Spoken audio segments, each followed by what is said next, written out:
हमारे साथ स्टूडियो में मौजूद है Ishrat Ashraf. Ishrat, welcome to radio Chinar. Thank you.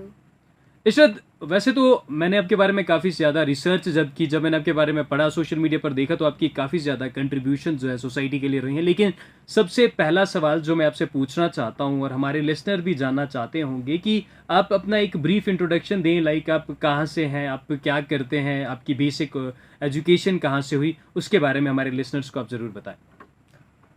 अस्सलाम वालेकुम वरहमतुल्लाहि वबरकातुहू। सबसे पहले मैं शुक्रिया करती हूँ आरजे साजिद का और रेडियो चिनार का, जिन्होंने आज मुझे यहाँ पे इनवाइट किया। Thank you so much. मेरा नाम है इशरत अशरफ। मैं पंजीनारा श्रीनगर से बिलोंग करती हूँ। अगर मैं अपनी स्टडी की बात करूं तो मेरी जो स्टडी है वो मेरे जो यहाँ पे मैं रहती हूँ पंजीनारा के एक लोकल स्कूल से हुई है, जी। जीएमएस पंजीनारा से, और अलहुदा पब्लिक स्कूल पंजीनारा से 8th तक मैंने पढ़ा है। उसके बाद सेकेंडरी स्कूलिंग जो है वो मेरी हुई है न्यू एरा एजुकेशनल इंस्टीट्यूट जो सुंबल में है, वहाँ से हो गई है, जी। जहाँ से मैंने 10th क्वालिफाई किया है। और 10+2 जो है वो मैंने किया है गवर्नमेंट हायर सेकेंडरी स्कूल मजगुंड से। और उसके बाद है कॉलेज बीए जो मैंने किया है वो मैंने किया है government degree college for women Nawakadal. जी। वहाँ से मैंने अपना बीए कंप्लीट किया है। और प्रेजेंटली मैं स्टूडेंट हूँ गवर्नमेंट एएमटी स्कूल बारामूला की, जहाँ पे मैं नर्सिंग डिप्लोमा कर रही हूँ। जी। जी, थैंक यू सो मच अपना जो है इंट्रोडक्शन देने के लिए। लेकिन आपके बारे में जब मैंने पढ़ा तो आप एक राइटर हैं, और राइटर के साथ साथ जो है आप एक सोशल वर्कर भी हैं। लेकिन अगर मैं आपकी राइटिंग की बात करूं, अबाउट योर राइटिंग, तो व्हेन यू स्टार्टेड, लाइक कब आपको रियलाइज़ हुआ कि आप एक अच्छे राइटर बन सकते हैं या आपको राइटिंग जो है करनी चाहिए, और कब ऐसा लगा कि आपका इंटरेस्ट जो है वो राइटिंग में बढ़ रहा है? अगर हम मेरी राइटिंग्स की बात करें, जो राइटर का शौक़ था वो तो मुझे बचपन से ही था। जी। राइटिंग का शौक़ तो मुझे बचपन से ही रहा है, हम्म। मेरे स्कूल से ही। जब मैं स्कूल जाती थी तो मुझे कुछ न कुछ लिखने का शौक़ रहता था कि मैं कुछ न कुछ लिखूं। फिर मैं थोड़े थोड़े स्कूल के थोड़े स्क्रिप्ट्स लिखती थी, मॉर्निंग असेंबली के स्क्रिप्ट्स लिखती थी। ऐसे ऐसे ही मेरा शौक़ बढ़ता गया।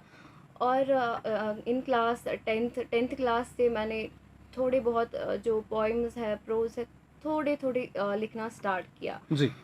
तो उसके बाद मतलब मैं बिज़ी रही विद स्टडीज़, और इस तरफ मेरा ज़्यादा ध्यान नहीं गया। 10th के बाद इंसान बिज़ी होता है ज़्यादा स्टडीज़ में, तो हम्म। इस वजह से। उसके बाद आफ्टर 12th जो ही मैंने अपना कॉलेज ज्वाइन किया, वहाँ से मैंने फिर से ये राइटिंग्स का सिलसिला शुरू कर दिया। जी। तो मैं लिखती थी इन इंग्लिश, उर्दू में भी बीच बीच में, और रिसेंटली मैंने कश्मीरी में लिखना भी स्टार्ट किया। Very nice. तो जो मैंने मतलब पहले पहले लिखना स्टार्ट किया, तो मैं बहुत सारी बुक्स की को ऑथर रह चुकी हूँ। नियर अबाउट 50 बुक्स में मैंने काम किया। 50 बुक्स में की मैं को ऑथर रह चुकी हूँ। जी। तो अगर मैं उन बुक्स की बात करूं, वो डिफरेंट टॉपिक्स पे है। वो बुक्स सोसाइटी पे है, बाकी चीज़ों पे है। ऐसी बहुत सारी बुक्स में मैंने काम किया है। जी। जी, बिल्कुल, बहुत अच्छा लग रहा है आपसे जो है बात करके, बहुत कुछ जानने को भी मिलेगा, और हमारे जो लिसनर हैं वो भी अभी जो है इंतज़ार कर रहे होंगे कि कब अगला सवाल हो, और जो है बाकी हमें इन्फॉर्मेशन मिले, राइटर की लाइफ जो है किस तरीके की होती है। मेरा लेकिन ध्यान गया कि जो मुझे गुड अच्छे अच्छे कमेंट्स आए, मेरा ध्यान उसी की तरफ गया। तो ऐसे ही मैंने फिर सेकेंड थर्ड ऐसे ही मैं नाउ 50 बुक्स की को ऑथर हूँ। जी। तो उसके साथ साथ मैंने रिसेंटली अपनी एक एंथोलॉजी कंपाइल की है, जी। अ, जिसका नाम है द सोसाइटी, जो रिसेंटली रिलीज़ हो गई।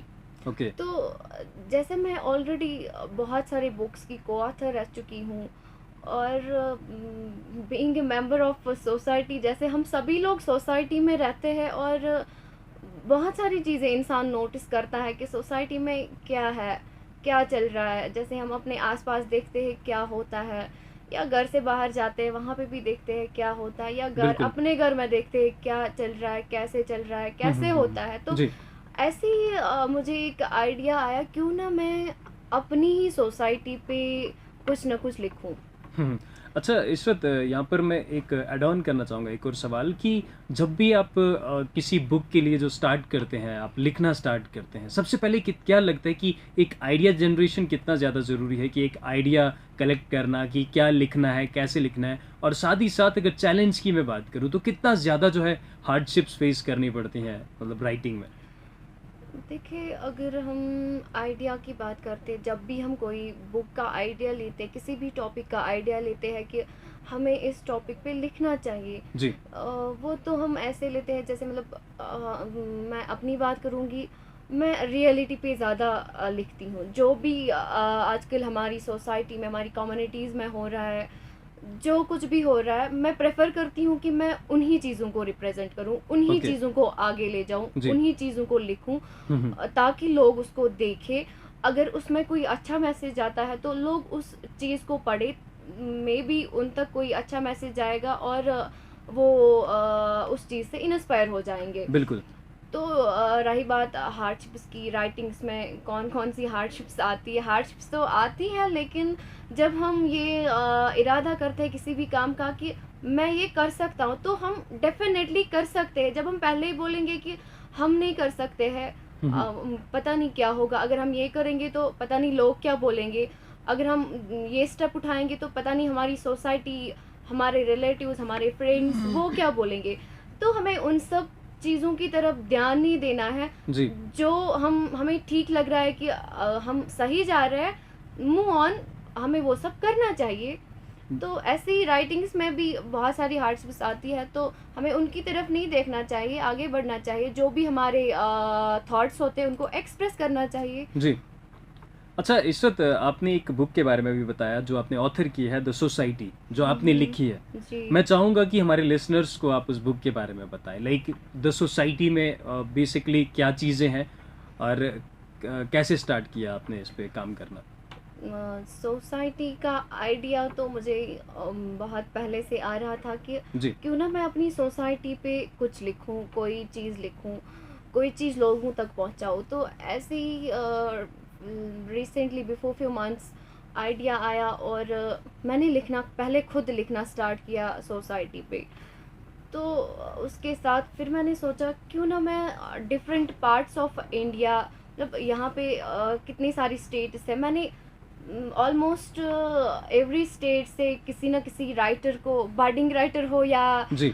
कोई भी राइटर को मैंने लिया उस बुक के लिए। उन्होंने अपने थॉट्स दिए अबाउट देयर सोसाइटीज़, मतलब उनकी सोसाइटी में क्या क्या हो रहा है, क्या अच्छी चीज़ें हैं, क्या नेगेटिव चीज़ें हैं, सारी चीज़ें मैंने उस बुक में कंपाइल की है। उनको ऑथर से मैंने ली और उस बुक में कंपाइल करके दी। जी। तो उसके बाद उस बुक में अबाउट 70 ऑथर्स ने काम किया है। 70 ऑथर्स ने मिलकर उस बुक को कंप्लीट किया है। उस बुक में डिफरेंट टॉपिक्स है। क्या लगता है कि आपकी जो मेहनत है जब रंग लाती है, और जो है मतलब कितना वो खुशी का जो है मतलब माहौल होता है, वो हमें अपने लफ्ज़ों में बयां करके बताएं? हाँ, जब भी हमारी कोई नई बुक, नई एंथोलॉजी आती है, जी। जिसमें मैं अपना राइट अप देखती हूँ, अपने आप को देखती हूँ मैं उसमें, तो बहुत बहुत ज़्यादा अच्छा लगता है। जी। मुझे ही नहीं, जो मेरे पेरेंट्स हैं उनको भी बहुत अच्छा लगता है जब वो मुझे किसी बुक में देखते हैं, किसी बुक में मेरा राइट अप देखते हैं। बहुत अच्छा लगता है उन्हें भी और मुझे भी। जी।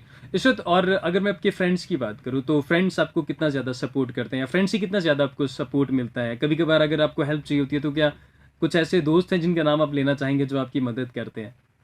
या जो मेरे फ्रेंड्स हैं उनका सपोर्ट तो मुझे पहले से ही बहुत ज़्यादा रहा है। मेरे ज़्यादा फ्रेंड्स नहीं है, लिमिटेड फ्रेंड्स हैं मेरे, जी। लेकिन सपोर्ट हर वक्त करते हैं, चाहे वो मेरे क्लासमेट्स हो या मेरे फ्रेंड्स हो।